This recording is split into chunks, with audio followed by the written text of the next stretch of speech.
Israel on high alert today after a top Hamas leader was assassinated in Beirut in a powerful explosion Tuesday. And that strike could lead to an all-out war along the border with Lebanon. The most dramatic assassination in years. The message from Israel: we will find Hamas leaders and take them out wherever they are. Well, tonight the U.S. is weighing military options against Iranian-backed Houthi rebels in Yemen after the militants launched one of the largest missile attacks on cargo ships in the Red Sea. Houthi attacks have so far upended international commerce, forcing shippers to reroute their vessels and increasing shipping costs. Breaking news, 3 U.S. soldiers have been killed in a drone attack in the Middle East. The first American troops killed by enemy fire since the start of the Israel-Hamas war. A stern warning from President Biden. President Biden says he's made a decision on how to respond. U.S. officials tell CBS News that targets in Iraq and Syria have been approved. A U.S. strike so targeted, cars close by appear undamaged, others driving past. Israel is vowing to step up operations against the militant group Hezbollah in Syria and Lebanon. Footage from the Israeli military showing the fatal drone strike in the area of Bazuria in Lebanon. It said Ali Abed al-Hassan Naim was a deputy commander of Hezbollah's rocket and missiles unit. As the fighting rages on in Gaza, Israel carrying out a major strike overnight in northern Syria. Israel struck a weapons and ammunition depot near Aleppo airport, causing massive explosions. There is no military way to defeat Hamas. There just isn't. The idea that you're going to eliminate every Hamas fighter, I don't think is a realistic goal.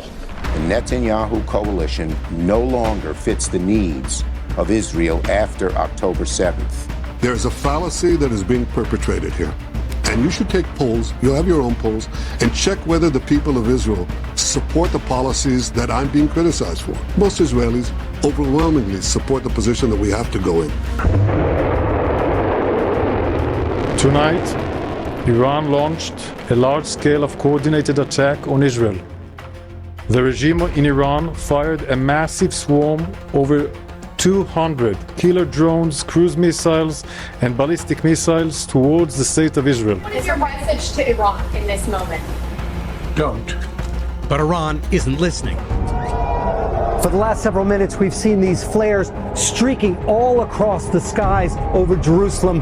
And now, for the first time, we're hearing the air raid sirens. The people of Israel, they're under attack right now. That's because we show great weakness. This would not happen. The weakness that we've shown is unbelievable. The Islamic Republic of Iran is very vocal about their support for these pro-Hamas groups. Right now, on all Iranian media, they're broadcasting the images of what is going on American campuses. And I think that should actually send a very clear message to White House officials that this is beyond just a public safety issue. This is a national security issue that they're not even paying attention to. This is the type of incitement that we're allowing in the United States under Joe Biden's watch. This would have never happened under President Trump. This was the week President Biden put his foot down. After months of urging Israel to do more to protect civilians in Gaza, the president announced that he has withheld U.S. weapons that were supposed to be sent to Israel and warned that more could be stopped if Israel invades the city of Rafah. Biden is doing with respect to Israel is disgraceful. Iranian President Ibrahim Raisi and his foreign minister have been killed in a helicopter crash. News of the leader's death comes as Iran plays an influential role in the current instability in the Middle East. One person has died in Tel Aviv after being injured in an explosion near the U.S. Embassy. It came from an unmanned drone, which blew up right there in the middle of the night. Now, the Houthi rebels, they're Iran-backed. They're based in Yemen. They've claimed responsibility. Israel carried out retaliatory action on Houthi rebels in Yemen, hitting a refinery and electricity infrastructure in the port city of Hodeidah.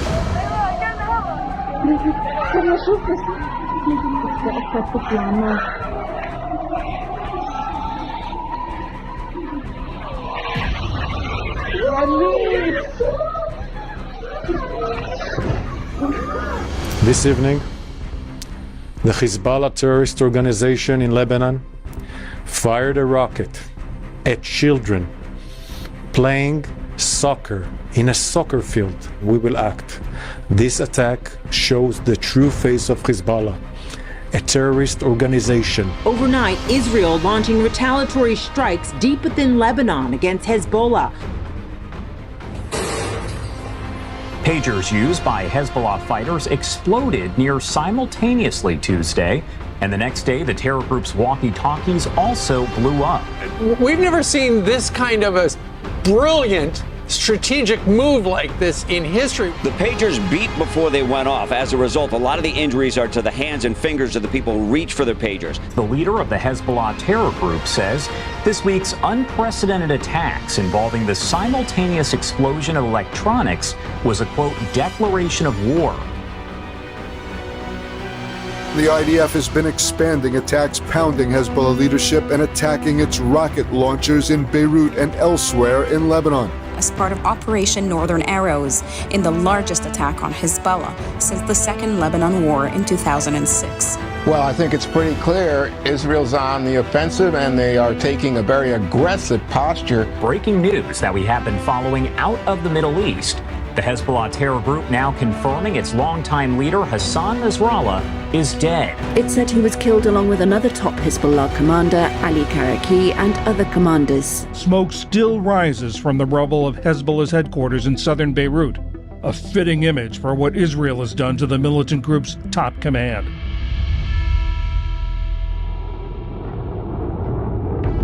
Prime Minister Bibi Netanyahu saying Iran, quote, made a big mistake firing a barrage of about 180 missiles at Israel. More than during Iran's previous attack in April. Oh, God. Okay, guys, we got to get off the roof. These are coming down right next to us here. Everybody is talking about now what Israel will do next. After years of laying dormant, the civil war in Syria is suddenly dynamic again. This surprise onslaught has caught government forces completely off guard, with events shifting almost by the hour. Government defenses have crumbled at a dizzying speed. Syrian President Bashar al-Assad has fled the capital Damascus to an unknown destination after rebel forces entered the city to limited resistance. The seismic moment for Syria and the Middle East. Rebel forces have seized control of the capital, Damascus, ending the repressive 24-year rule of Bashar al-Assad. The government of Syria collapsing this weekend, with rebels storming the capital in Damascus Saturday night, sending President Bashar al-Assad fleeing the country and his family dictatorship that ruled Syria for more than 50 years, ending this weekend. And in just over a week, seizing control of key cities. Seems like this would have been unthinkable just 1 week ago. But President Bashar al-Assad is gone. The balance of power in the Middle East is obviously shifting, and it's shifting away from Assad's backers, Iran and Russia principally. This is a historic day for the Middle East. The collapse of the Assad regime, the tyranny in Damascus offers great opportunity, but also is fraught with significant dangers. The future of Syria is full of promises, but also fraught with risks. The coming weeks and months will be crucial to shape this future, and Europe will play its role.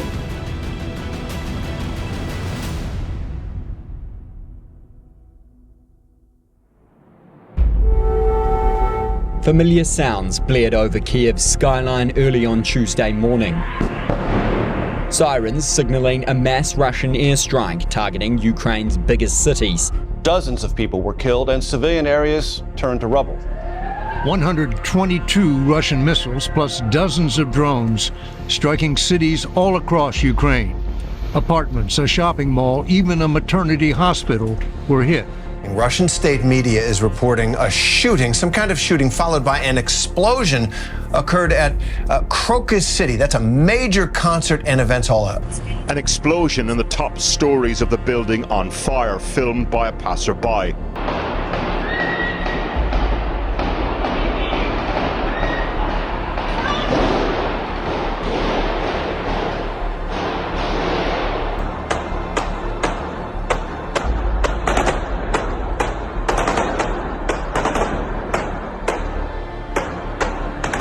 In the concert hall area further inside, concert goers can hear the shooting outside. Then the attackers burst into the arena itself and start executing people in cold blood, one by one. Yeah, multiple Russian officials, Kira, are calling this a terrorist attack now. It just looks at this stage like one of the worst terror attacks in the last few years in the entire of Russia. Ireland's controversial criminal justice bill is currently at committee stage, but it's already causing uproar both at home and abroad. The country's Department of Justice says the bill's purpose is to protect those who are most vulnerable to hate crime. Don't criticise the big questions in society. We know better. And if you say something that is critical or problematic, the police will come calling at your door. You will be investigated and you will face the full force of the justice system. We tried this sort of thing in Europe in the past. We tried having inquisitions. It didn't work out. In France, and in what's being described as a huge political gamble, with French President Emmanuel Macron calling a snap parliamentary vote after his alliance suffered a big defeat by the populist right in European Union elections. This is a big blow to Macron's Renaissance party. A big blow and a pretty big surprise, I think, to many on his own side and even within France's political press. And it's not just in France. I mean, exit polls have also showed gains for far-right parties in Germany, Austria, and the Netherlands. Far-right parties were expected to do well in these European elections, but their performance delivered a number of bombshells. There are a growing number of governments that are in alliance with the far-right nationally. Well, here in Germany, the far-right Alternative for Germany is on course to become the second biggest force in this country. Germany's AfD celebrates their showing in European Parliament elections. Support for the party is up from the last elections. Voters have sent the Chancellor a clear message. Those key state elections later this year are going to be a pivotal moment in German history. It was a murder committed in cold blood. A man from Afghanistan who came to Germany 10 years ago unscrupulously stabbed a policeman several times in the head with a knife. Germany is still in shock after the knife attack in the western city of Solingen, where 3 people were killed. The suspected perpetrator came from Syria, eluded the German authorities, and committed murder. German prosecutors say that a shooting near the Israeli consulate in Munich today was an attempted terrorist attack. A violent and hate-fueled attack on Israeli soccer fans in Amsterdam. The mayor saying he was at the hands of anti-Semitic hit-and-run squads. Multiple people injured in a suspected terrorist attack in a Christmas market in eastern Germany. The accused driver, a 50-year-old doctor from Saudi Arabia, was arrested. Investigators say he had been living in Germany for the last 18 years. Germany is in shock. Not only because Trump will enter the White House again, but because German Chancellor Olaf Scholz fired his finance minister, effectively sinking the delicate coalition government. Germany's coalition government collapsed dramatically last night after Chancellor Olaf Scholz fired his finance minister and leader of the pro-business party, the Free Democrats. The German traffic coalition has officially failed. Became especially urgent with Trump's victory. The collapse of Germany's three-party coalition has triggered political chaos in Europe's largest economy. Germany has really not recovered from the dual shocks that were the pandemic and the energy crisis. The leadership vacuum could weaken German politics for months to come. The Chancellor is seeking a vote of confidence in January that he said might lead to early elections by March at the latest. But the head of the right-wing opposition rejected this and is pushing for a much faster resolution for a crisis that has gridlocked the country. A familiar horror, but a quite different sight on Ukraine's skyline. Russia launched an intercontinental ballistic missile this morning known as the ICBM. It would be the first time that weapon has been used in this war. France's government has collapsed after a vote of no confidence in the Prime Minister Michel Barnier. The move plunges the country into a political and financial crisis. Breaking news out of Berlin at this hour, where German Chancellor Olaf Scholz has just lost a confidence vote, a vote, of course, that he called for. And that move now paves the way for elections in February. Look, this country needs to adopt a new chancellor and needs to embark on trying to form a new coalition government. Moving into 2025, it's not just Germany, perhaps, that is looking at a period of instability and concern.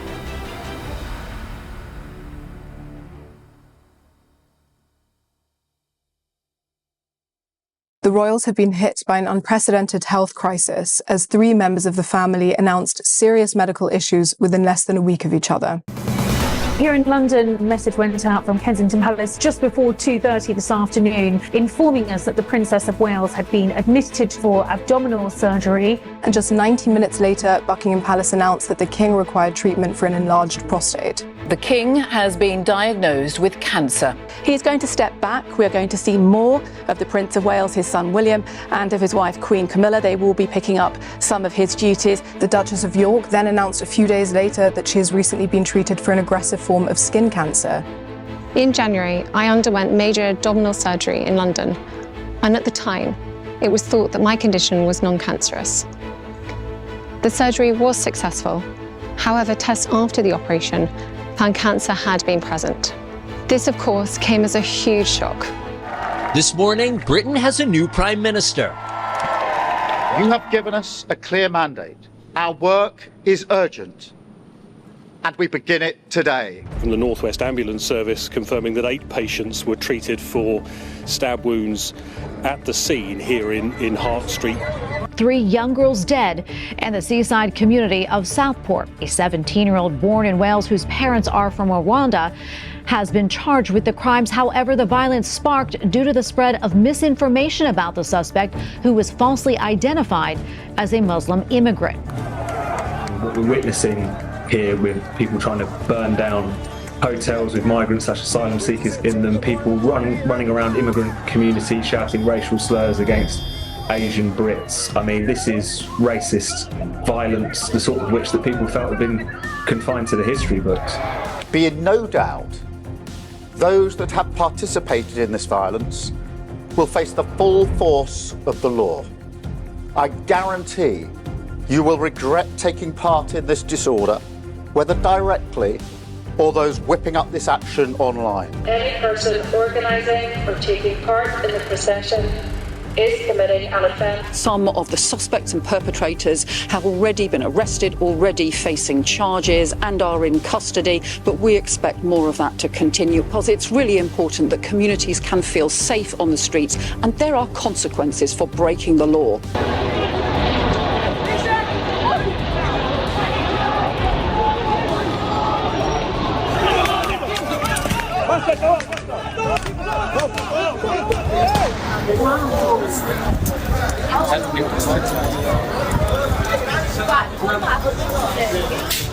This is not protest. It is organised, violent thuggery, and it has no place on our streets or online. I won't shy away from calling it what it is: far-right thuggery. What the Prime Minister's challenge would be what they would like to do, the government, my understanding is have a whole load of arrests very fast. We will throw the full force of the law at people.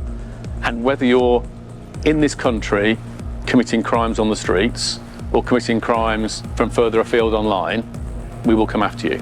Some people might be sharing simply to warn their friends, but it could be considered an offence because they're amplifying this. If you do this kind of thing, you are potentially committing a criminal offence. There, he said it. They've got teams of people scouring the internet looking for this sort of thing. And if you are in the business of sharing or retweeting, whatever platform it might be, potentially criminal material, well, then you could find yourself prosecuted. So I'm actually being arrested? You'll be arrested, okay? Right. And to the police station. Right. Okay, this is in relation to some comments that you've made on a Facebook page.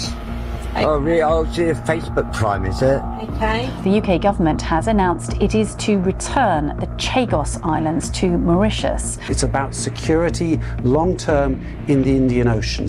Why has Keir Starmer decided to hand over the Chagos Islands to Mauritius, even though they're a crucial part of our transatlantic alliance with America, and even though they've been British since 1840? The answer is that he and all his lefty lawyer friends are instinctively hostile to the legacy of the British Empire, and they want to dismantle it as fast as possible.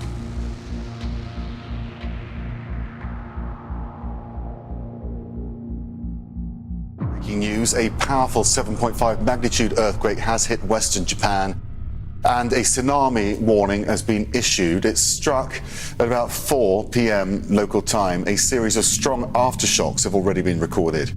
and tsunami waves of 1.2 metres have hit a number of areas along the western coast.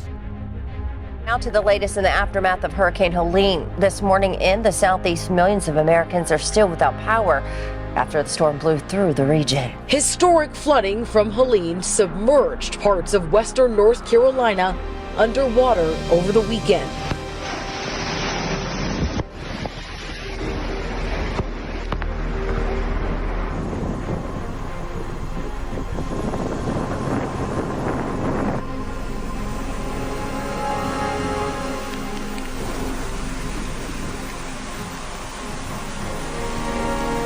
Parts of western North Carolina in and around Asheville hit with what officials are calling biblical devastation. We need the help. The whole town was wiped out. If these were Democrat precincts, would Kamala handle this the same way? I'm not even sure it's fair to speculate, but Republican counties have been the hardest hit. We do not have the funds. FEMA does not have the funds to make it through the season. They only have a few weeks of funding left, and they need more money.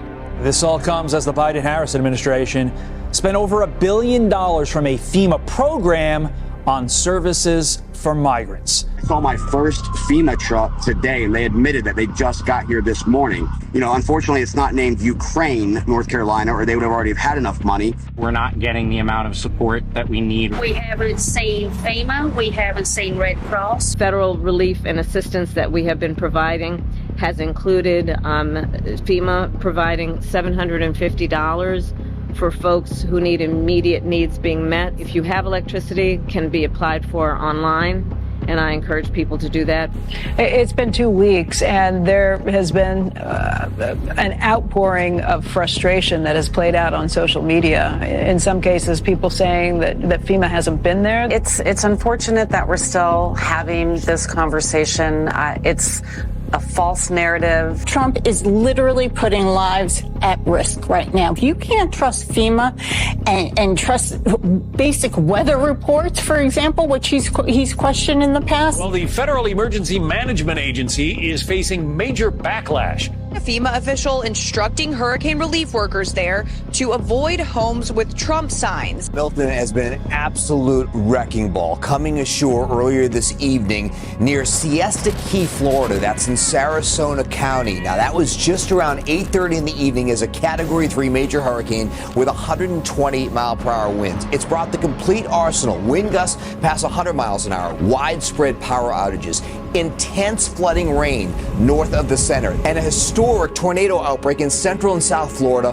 30 tornadoes at least reported. Well, parts of Central and Eastern Europe have been experiencing unprecedented and deadly flooding. Scenes here from Romania. We've seen flooding in Germany, in the Czech Republic, and Poland. In Spain, more than 155 people have died from devastating flash floods in the eastern and southern parts of the country. Torrential rains fueled what Spanish officials say was the worst natural disaster in the country's modern history. It led to rivers of mud and debris coursing through towns, washing away cars. No one's come to help us. We have no food. We haven't seen the police. People here feel totally abandoned and they're traumatized. They don't have any money. Many of them say they don't have any clothes. They say they have nothing now to survive and their homes are destroyed. They are simply at a loss as to what to do now.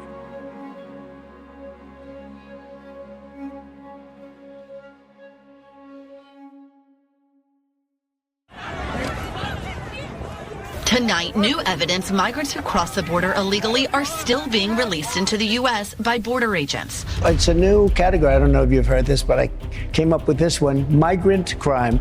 There's crime, there's violent crime, there's migrant crime. We have a new category of crime. It's called migrant crime, and it's going to be worse than any other form of crime. Ibarra, a Venezuelan national, had illegally entered the U.S. last week. Police arrested him for the murder of Laken Riley. He used a weapon to seriously disfigure her skull. We need immigrants in this country. Forget the fact that the farm, that our vegetables would rot in the ground if they weren't being picked by many immigrants, many illegal immigrants. A new report from the FBI shows that there was a 13% decline in murder. Despite what the data shows, which we've been talking about, the fact that crime is going down in most places is not registering with the public. Why should we believe the FBI? The FBI's been cooking the books. Did you know about half the country doesn't send their crime statistics to the FBI? Murders are actually up. This is America's border czar, and she's failed us. Under Harris, over 10 million illegally here. 250,000 Americans dead from fentanyl. Brutal migrant crimes. And ISIS now here. There's blood on Kamala Harris's hands. She's the border czar. She doesn't care. And I mean, the height of the woman to go down to the border and start blaming Donald Trump for the crisis that she's created. If she has 4 more months as vice president, she could fix this tomorrow. We have millions and millions of people here. It is not sustainable. So we're going to have the largest deportation in the history of our country. We have no choice.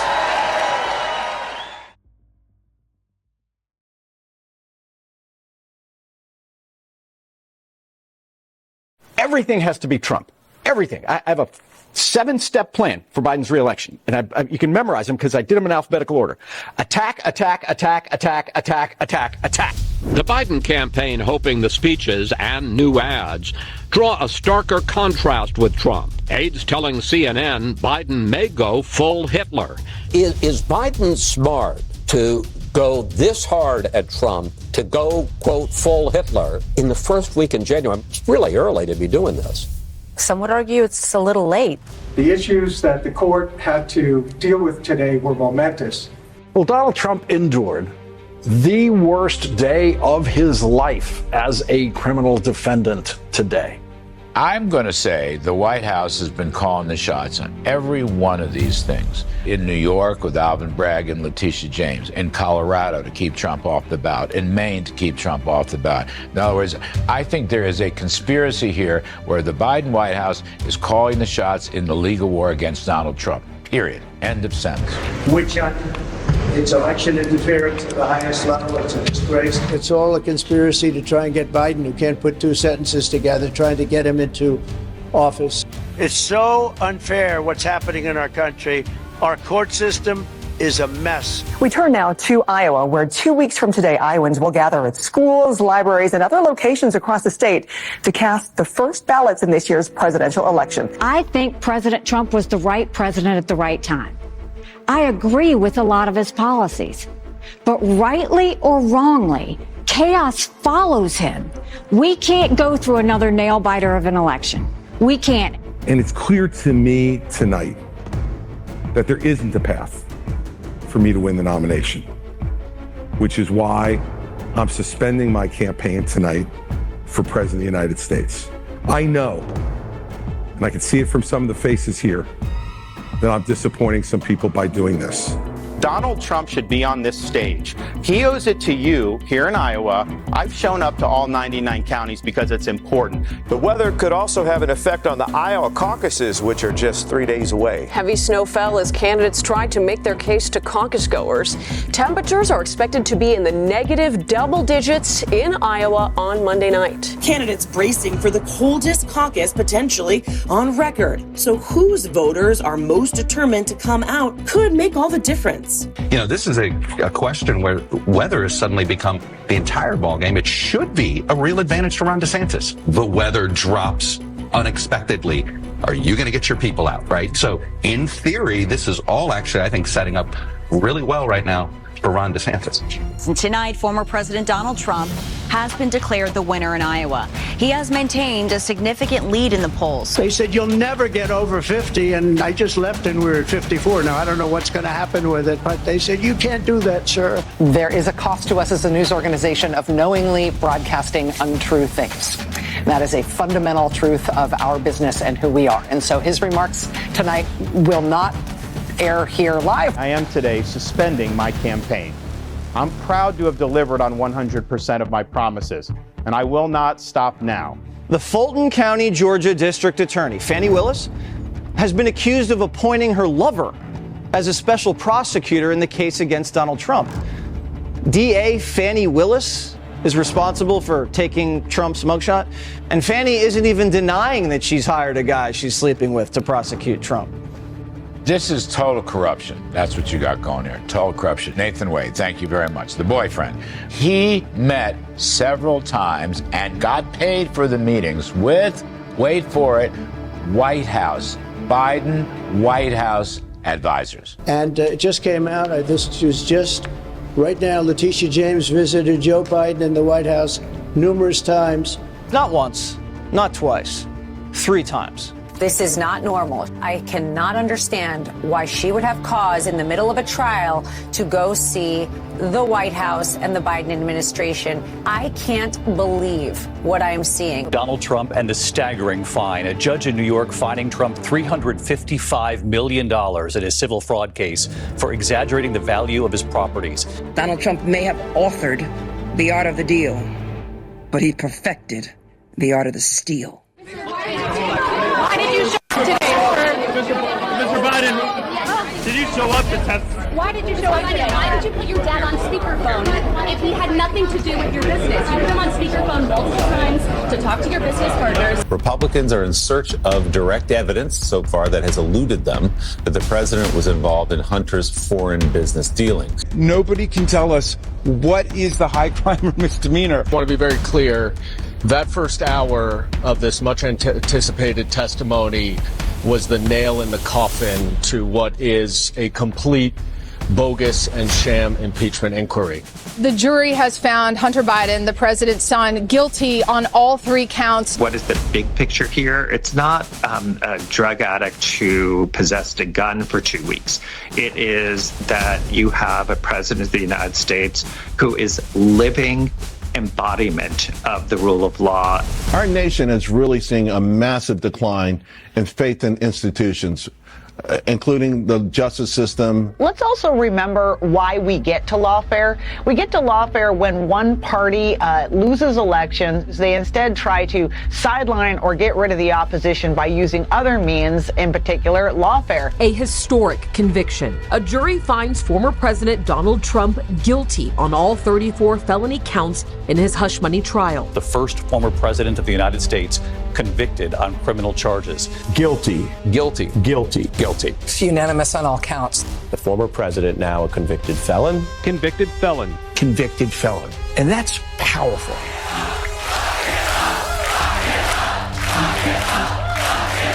This is lunacy. Any red-blooded American who sees this is going to understand this isn't what we do to our political enemies. God help America after what I've seen in the last few weeks. The question going forward, and pollsters are likely going to ask this right away, is does this conviction change any of the minds of those who have said they would vote for Donald Trump? If you just take 3 steps back, the fact that they're putting people in prison, men in their 70s, you and Navarro, but others, lots of others, people in prison for defying them politically, that is not the country that we grew up in. It's so bad. It's making our justice system look so bad. But we raised more money than, I think we did $58 million almost immediately after the verdict came out. Trump has raised a staggering $52.8 million. It has been a big backfire, like the exploding cigar, like Wile E. Coyote chasing Roadrunner. Donald Trump, I think, is in the strongest position he's ever been in because people in this country aren't as stupid as the Democrats must think they are. Donald Trump lost 2 debates to me in 2020. And since then, he hadn't shown up for debate. Now he's acting like he wants to debate me again. Well, make my day, pal. I'll even do it twice. So let's pick the dates, Donald. I hear you're free on Wednesdays. Start your tape right now, because I'm about to tell you the truth. And F you if you can't handle the truth. This version of Biden, intellectually, analytically, is the best Biden ever. If it weren't the truth, I wouldn't say it. I think he's better than he's ever been.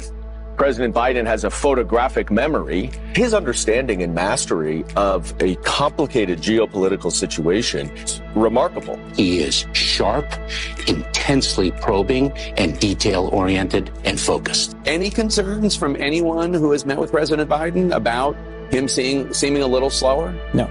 This is the entire election as far as I'm concerned. If Biden goes out there and messes up, it's game over.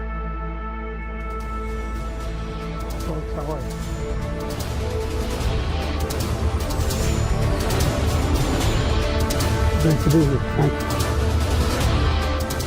But here's the deal: there's a lot of young women who are being raped by their in-laws, by their spouses, brothers and sisters, it's just ridiculous.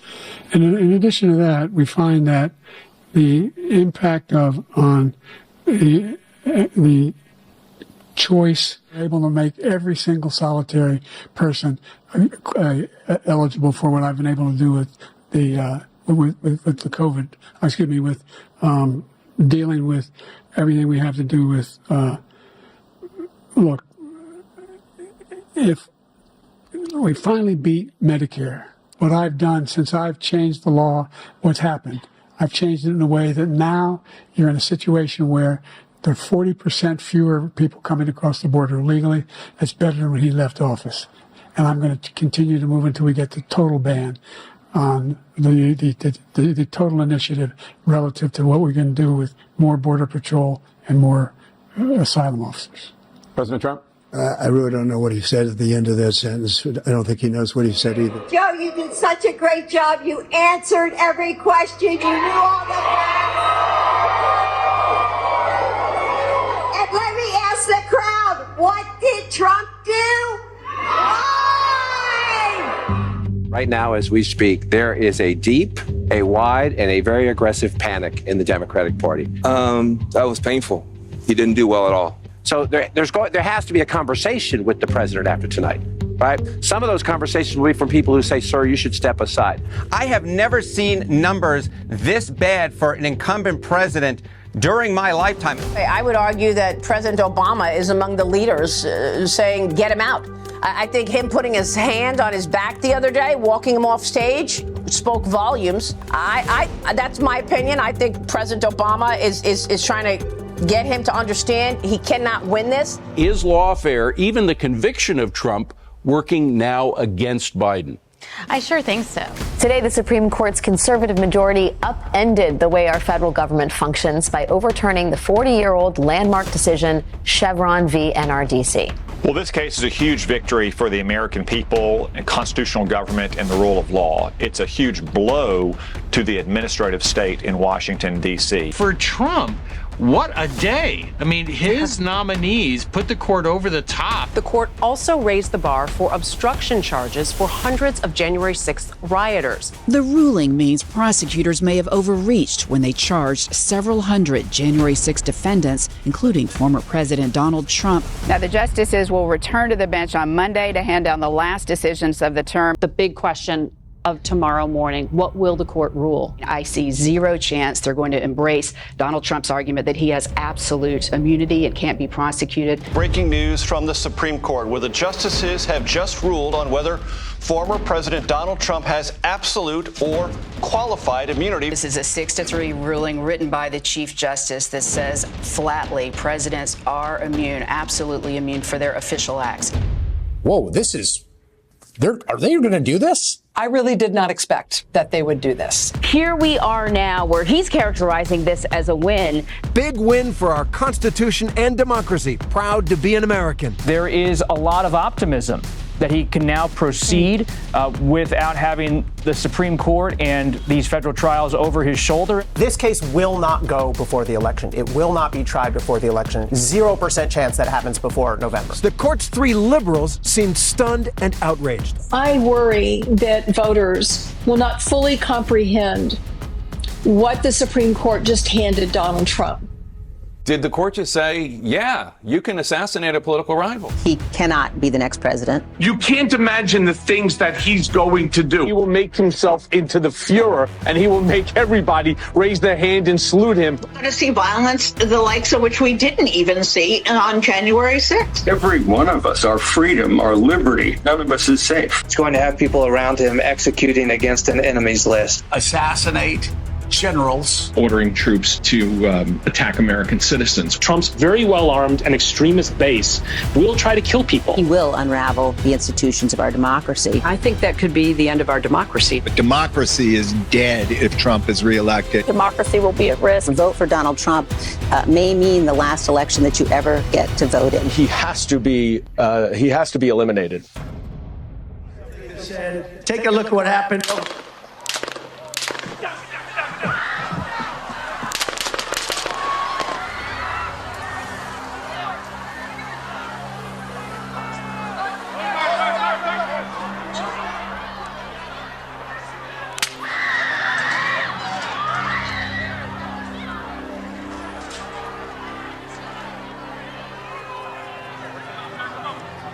Let me get my shoes. Got you, sir. I got you, sir. Let me get my shoes. Hold on, your head, bloody. So we gotta move to the bus. Let me get my shoes. Watch out.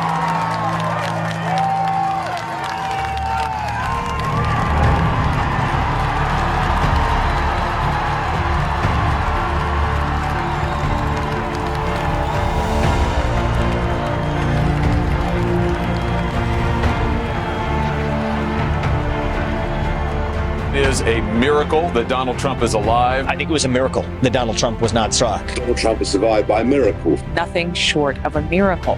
It seems like everything has aligned in the period of like 3 days to make it very obvious Donald Trump's going to be the next president. There's no doubt about it at this point. Not only did he survive an assassination attempt, he stood up without knowing whether there were other shooters there. He stood up and faced the crowd and raised his hand and said, fight, fight, fight. That's it. You do that, you win. I'm not supposed to be here tonight. Not supposed to be here. I stand before you in this arena only by the grace of Almighty God. What's happened over the past month since the debate? And particularly on Saturday in Butler, I think a lot of people are wondering, what is this? This doesn't look like politics. Something bigger is going on here. I think even people who don't believe in God are beginning to think, well, maybe there's something to this. Actually. And I'm starting to think it's going to be okay. So Mark Zuckerberg called me. First of all, he called me a few times. He called me after the event and he said that was really amazing. It was very brave. And and he actually announced he's not going to support a Democrat because he respected me for what I did that day. I've done some stuff personally in the past. I'm not planning on doing that this time. And that includes, not endorsing either of the candidates. Seeing Donald Trump get up after getting shot in the face and pump his fist in the air with the American flag is one of the most bad things I've ever seen in my life. So Elon called me. As you know, he endorsed me full-throated. Great endorsement. I respect Elon a lot. He respects me. I mean, the assassination attempt, your actions after that assassination attempt were inspiring. Instead of shying away from things, instead of ducking down, you were pumping your fist in the air and saying, fight, fight, fight. And I think that's the president of the United States represents America. This kind of moment has the ability, if he can seize it, to reach out to those voters who may otherwise not have been inclined to him before. How many of you know a black man who has expressed to you that they're committed to voting for Donald Trump? Trump is leading here, and Trump is leading here. Trump is leading here. Look, I mean, if the Lord Almighty came out and said, Joe, get out of the race, I get out of the race, the Lord Almighty's not coming down. Fox News alert, President Joe Biden's announcing he's dropping out of the race. God must have spoken because he said the only thing that was going to make him bow out was the great Almighty. We are here today to throw our support behind Vice President Kamala Harris. I'm clapping. You don't have to. It's a happy day. What can I say? I know Kamala like few do. So let me just say this clear. It's about to get real. She's mainstream America. She's the hope. She's the opportunity. She's the American dream. I just think we are in a very good position. It's remarkable. We're in uncharted waters because I've never seen anything like this, and it happened so quickly. This could be bigger than 08. And I think that the vice president's launch has been spectacular. Her favorability rating among all Americans up 8 points in just 1 week. And is the most qualified individual to run for president. In fact, more qualified than the last 4 presidents. So yeah, Kamala Harris in so many ways might just be the right candidate at the right time. The right candidate for this century, by the way. Oh, tonight's rally is the top of the heap. I think Trump world's jealous of the joy right now. There is joy and there's not a lot of thinking. It's a good time. Let us write the next great chapter in the most extraordinary story ever told. Thank you. You're going to remember where you were on this night.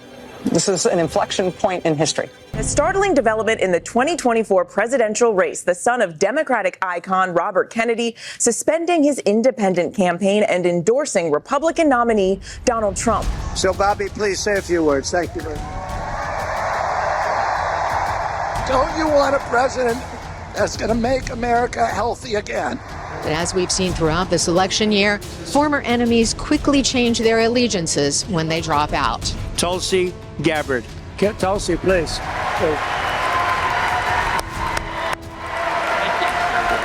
Meanwhile, we haven't seen Kamala since Thursday night.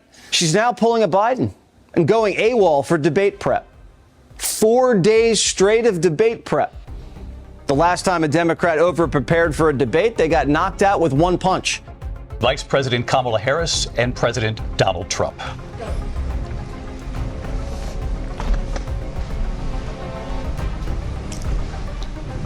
Kamala Harris. What's up? Good debate. Have fun. Thank you. Welcome to you both. It's wonderful to have you. It's an honor to have you both here tonight. She's saying she can fix the problems that her administration has caused, but I just don't know if I can afford to take that risk. She is the worst polling Democrat against Donald Trump in history on national polls. No one is performing worse than her. She is not doing well. People don't really know what her policies are all about. The left continues to be fooled into thinking attacking Trump means they're winning. He's been impeached, raided, arrested, shot, insulted for 90 minutes. So why isn't Kamala Harris winning? An investigation underway after the second assassination attempt on former President Donald Trump. He was golfing at the Trump International Golf Course in West Palm Beach yesterday when a gunman was spotted. Trump was not harmed and was quickly removed from the golf course. The suspect, take a look, Ryan Routh, is being charged with 2 counts of being a felon in possession of a firearm. How many more assassination attempts on Donald Trump until the president and the vice president and you pick a different word to describe Trump other than threat? Donald Trump, if he loses, faces life behind bars. If he wins, faces more killers gunning for his life. The only choice he can make now is to fight, fight, fight. Thank you very much, really. And thank you, a very big thank you to Pennsylvania. We love Pennsylvania. And as I was saying,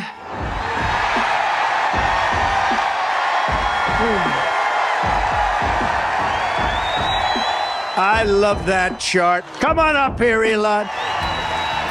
Come here. Take over, Elon. Yes, take over. I think this election, I think it's the most important election of our lifetime. President Trump must win to preserve the Constitution. He must win to preserve democracy in America. What's the first word that pops into your head when you hear the name Kamala Harris? Liar. Why should we trust you? So, I'll say this. Look, you can look at my career to know what I care about. It is time to turn the page. Former President Donald Trump put on an apron today to pull off a political stunt. Mr. President, you actually have worked at McDonald's now versus... Now I have worked at McDonald's. I've now worked for 15 minutes more than Kamala. Why would she lie about that? Why? Because she's lying, Kamala, that's why. So we've got 2 weeks to go. And I'm very much grounded in the present. in terms of the task at hand, and we will deal with election night and the days after as they come, and we have the resources and the expertise and the focus on that as well. She was introduced by former President Barack Obama, marking the first time they have campaigned together. Having them side by side like this is certainly a Kodak moment for a lot of people right now. Kamala wasn't born into privilege. She was raised in a middle-class family. She worked at McDonald's when she was in college to pay her expenses. She didn't pretend to work at McDonald's when it was closed for a photo op. Donald Trump is set to record an interview with podcasting giant Joe Rogan. Joe Rogan confirmed that Donald Trump will be joining him in his Austin studio, posting it on social media. The reach that Rogan has is incredible. This will be the biggest podcast of the last 100 years, the biggest podcast of all time. All right, we're rolling. Good to see you, sir. There we go. We begin tonight with the race for the White House, just 9 days until Election Day. Former President Trump drawing a massive crowd for a rally at New York's Madison Square Garden. Donald Trump's going to win. He's going to win.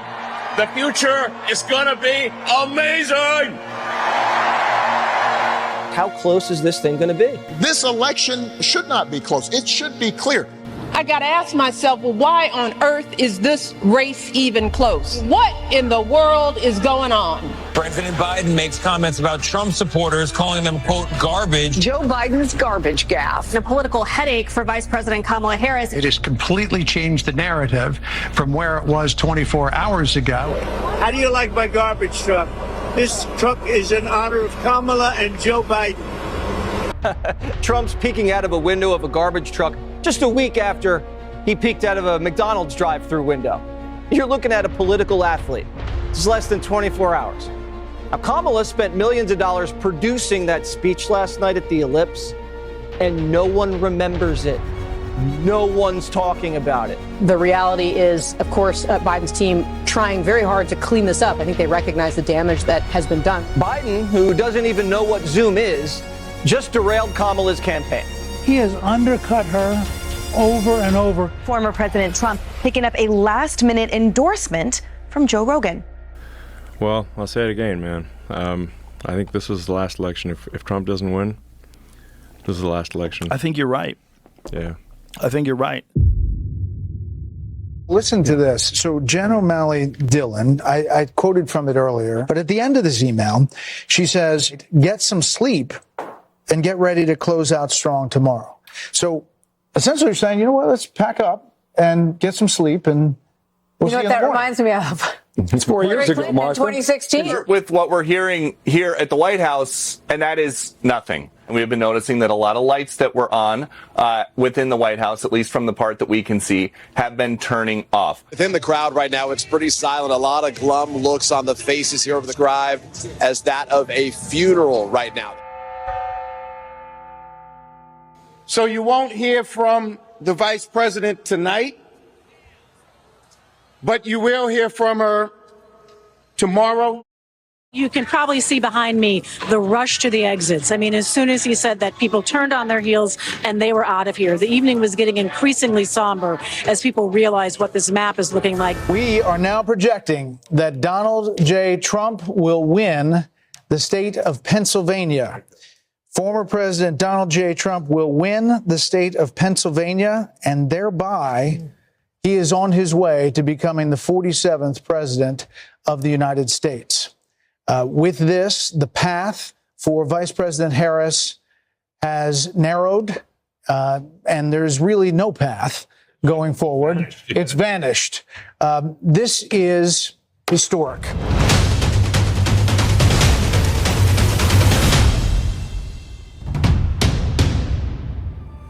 The Fox News decision desk can now officially project that Donald Trump will become the 47th president of the United States. The former president's comeback will be complete with a win in Wisconsin, a state that he narrowly lost 4 years ago. He is now the second president in U.S. history to win 9 consecutive terms.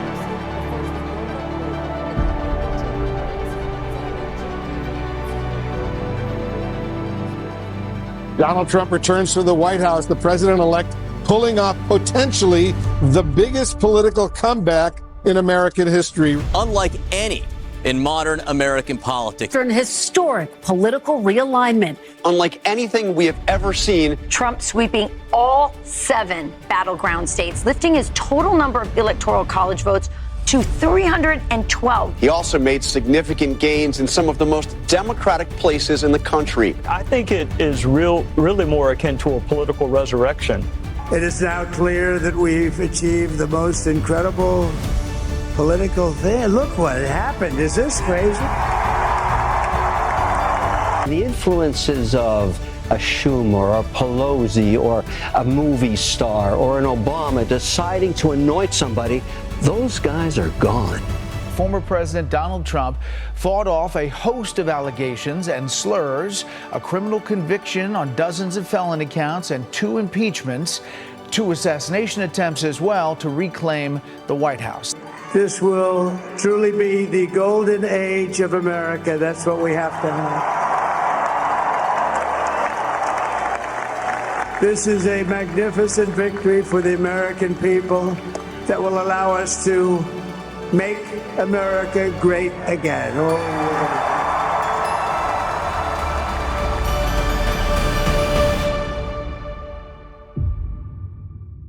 Trump's been president-elect for 3 days, and the country already looks different. New York City saying no mas to free food for illegals. The caravans in Mexico are breaking up. Toyota is saying they're going to invest more in gas-powered cars. Europe wants to buy energy from the United States instead of Russia. Qatar is kicking Hamas out. The Dow hitting an all-time high. Jack Smith dropping his case. And Soros-funded DAs are packing their bags. Iran has done a 180. The mullahs are saying, President Trump, sorry we tried to kill you. Let's make peace. Reports say CNN's going to be axing top stars and making others take pay cuts. Chris Wallace just resigned from CNN out of the blue. Comcast has been thinking of spinning off and selling MSNBC. Every Democrat's trying to wipe away any fingerprints they've left on this campaign. The Obamas are coming out and saying it wasn't our idea to put Kamala in. We wanted a primary. RFK Jr.'s got a mandate to make America healthy again. Rockets are heading to Mars. Government agencies are about to get gutted, and the deep state's lost its juice. America's healing. The campaign of Harris Walsh raised over $1 billion, but somehow, despite, I believe, having $160 million still in the bank on October 20th, ends the campaign $20 million in debt. President Biden has made a decision to pardon his son Hunter ahead of the transfer of power to President-elect Donald Trump. He's received a sweeping pardon. Any uncharged crimes between 2014 and 2024. Joe Biden is leaving office making the strongest possible case for Donald Trump that anybody could possibly make it, and that's that our government and our justice system is of, by, and for the elites and nobody else.